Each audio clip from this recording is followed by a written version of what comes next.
নমস্কার বন্ধুরা, আমি পিঙ্কি খাই খাই নতুন চ্যানেলে আপনাদের সবাইকে স্বাগত জানাই।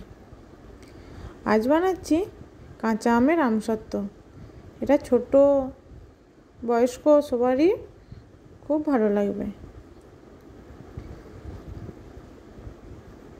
আর এটা খেতেও খুব সুন্দর হয়েছিল। দেখতেও যতটা সুন্দর, খেতেও ঠিক ততটাই সুন্দর, আর খুব তাড়াতাড়ি বানানো হয়ে যায়। আপনারা বাড়িতে বানাতে পারেন। তাহলে চলুন দেখে নিই কীভাবে বানাচ্ছি রেসিপিটা। আমি এখানে 1 কেজির মতো আম নিয়ে নিয়েছিলাম। সেই আমগুলো ভালোভাবে ছাড়িয়ে ধুয়ে ছোট ছোট করে কেটে রেখে দিলাম। তারপরে একটা কড়াই বসিয়ে সেই আমগুলো ওই কড়াইয়ের মধ্যে দিয়ে দিলাম। তারপর তাতে কিছুটা পরিমাণ জল দিলাম। আমি এখানে 1 গ্লাসের মতো জল ব্যবহার করেছি।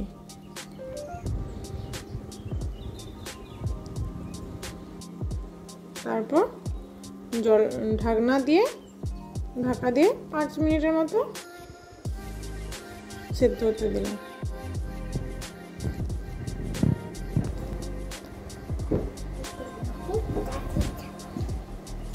তারপর মাঝে মাঝে ঢাকা খুলে একবার করে দেখতে হবে, আর ঢাকা দিয়ে সেদ্ধ হতে দিতে হবে।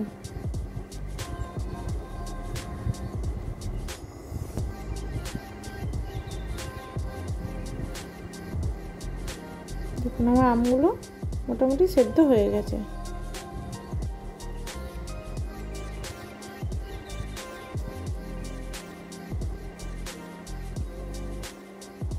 তারপর গ্যাসটা বন্ধ করে একটা ছাঁকনি নিয়ে একটু ঠান্ডা হয়ে যাওয়ার পর ওই ছাঁকনির মধ্যে ঢেলে দিলাম।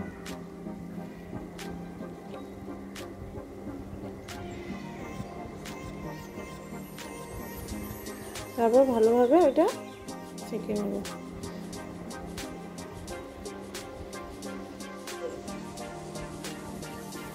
আমার আমের পাল্পটা বের করা হয়ে গেছে। তারপরে একটি কড়াইয়ে ওই আমের পাল্পটা দিয়ে দিলাম।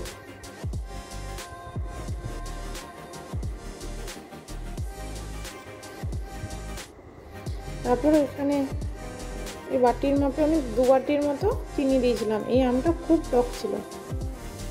আপনারা আপনাদের আমের স্বাদ অনুযায়ী চিনি দেবেন। এখানে কাঁচা আমের সবুজ কালারের জন্য আমি এখানে একটু ফুড কালার ব্যবহার করেছি। এটা আপনারা ব্যবহার নাও করতে পারেন।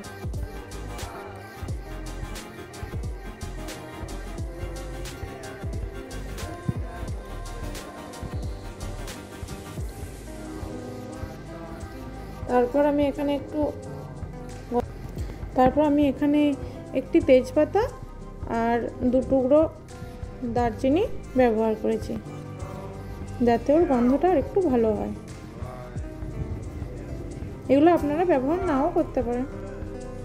বাড়িতে বানানো মানেই তো আপনি আপনার ইচ্ছে মতো বানাবেন।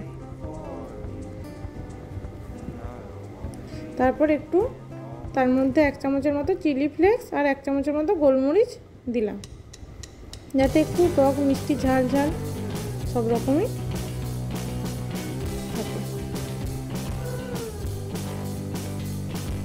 দিয়ে মিডিয়াম হিটে একভাবে নাড়াচাড়া করে যেতে হবে, না হলে নিচে ধরে যেতে পারে।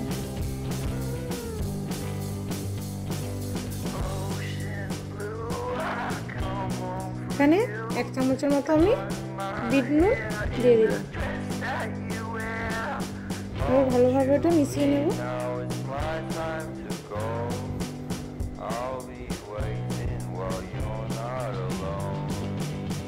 দেখুন খুব সুন্দর দেখতে লাগছে।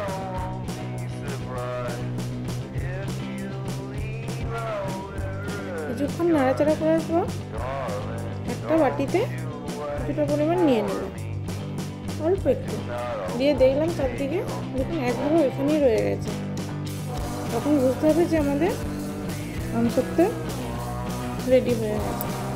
এবার একটা থালাতে কিছুটা পরিমাণ সাদা তেল দিয়ে একটা তেল ব্রাশ করে নেব।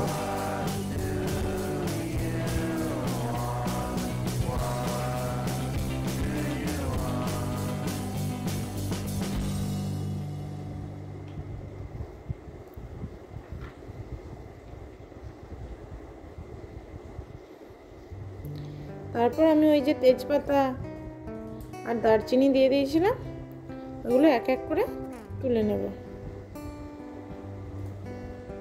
তুলে একটা বাটিতে রেখে দেব।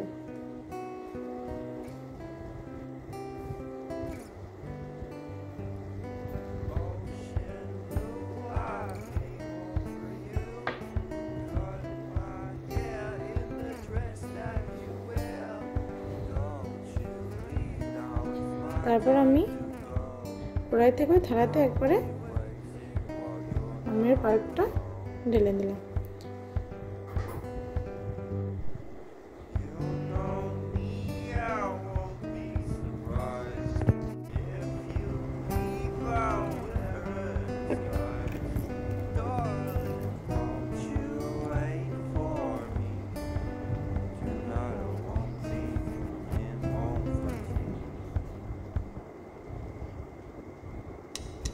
তারপর একটা খুন্তি দিয়ে আস্তে আস্তে পাতলা করে চারিদিকে বিছিয়ে নিলাম।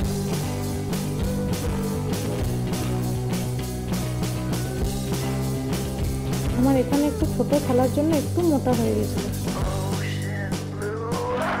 আর একটু বড় থালা নিলে আর একটু ভালো হতো।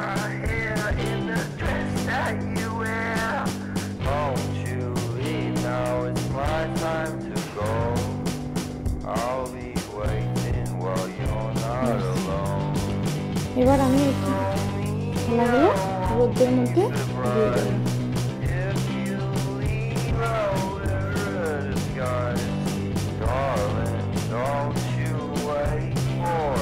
আমার এই আমসত্ত্বটা দুদিনের মতো রোদে দিতে হয়েছিল। দেখুন দুদিন পর আমি আপনাদের সামনে নিয়ে এলাম। এই আমসত্ত্বটা হাতে যেন লেগে না যায় সেরকম দেখে বুঝে নিতে হবে যে আমসত্ত্ব রেডি হয়ে গেছে। দেখুন কি সুন্দর দেখতে লাগছে। এবার আমি একটা ছুরি দিয়ে পিস পিস করে কেটে নেব।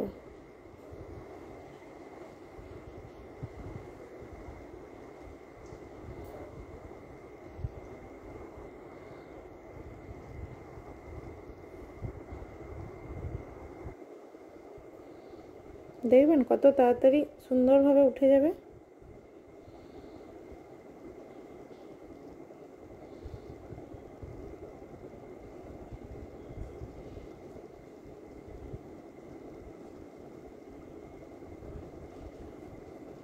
ব্যাস গোল গোল করে ঘুরিয়ে নিলাম।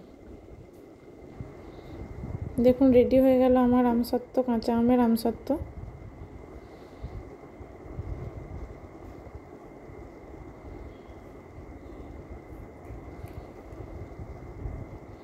কোনো ঝামেলা ছাড়াই বাড়িতে আপনারা খুব সহজেই এই আমসত্ত্ব তৈরি করে নিতে পারেন।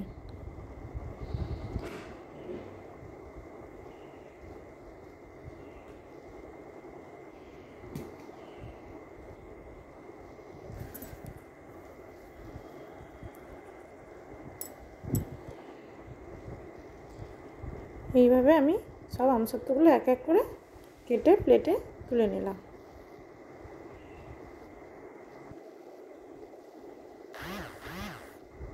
দেখুন আপনারা এইভাবেও কাটতে পারেন। আমি এইভাবেও কিছু কেটেছিলাম, গোল গোল করেও কেটেছিলাম।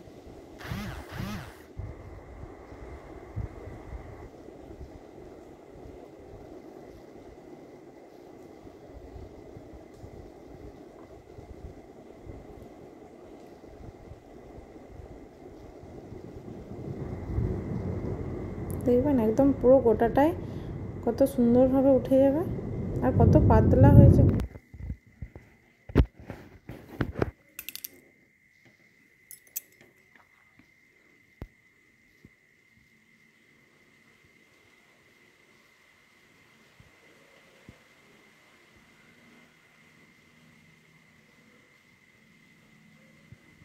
দেখুন খুব সুন্দর উঠে গেল আর কতটা পাতলা হয়েছে দেখে নিন। এবার এটাও কেটে নিলাম, কেটে সাজিয়ে নিলাম। পুরো 1 প্লেট ভর্তি হয়ে গেছে।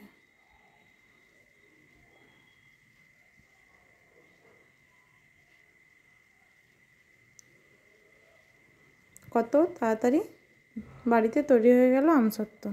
যদি আপনাদের এই চ্যানেলটি ভালো লেগে থাকে তাহলে সাবস্ক্রাইব করবেন, লাইক